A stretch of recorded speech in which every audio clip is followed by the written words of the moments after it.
South Korea-Japan relations are strained to a point not seen in years following Japanese Prime Minister Shinzo Abe's visit last week to a war shrine that honors Japan's war dead, including Class A war criminals.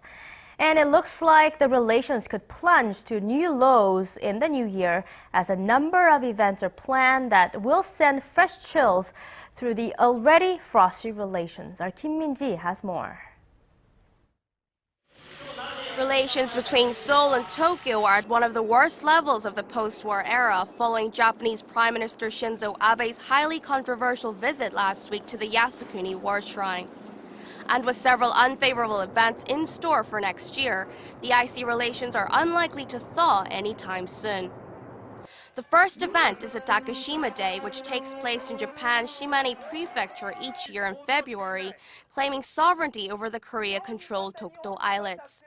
This past February, the Abe administration sent government officials to the event for the first time, drawing sharp criticism from Korea.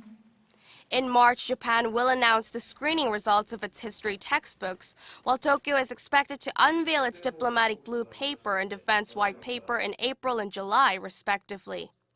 As Japan continues to claim sovereignty over Dokdo, these events will almost certainly negatively affect the relations. It is also unclear whether Abe will make a second visit to the Yasukuni War Shrine during the April Spring Festival. Seoul's foreign ministry reacted strongly to Abe's visit last week, expressing its deep regret and anger. Another event which could ignite tensions is a ruling by Korea's Supreme Court ordering Japanese companies to compensate Korean victims of forced labor during Japan's colonial rule of Korea in the early 1900s.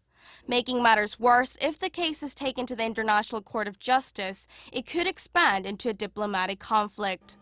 Moreover, Japan's continuous push for collective self-defense has also set the two countries against each other.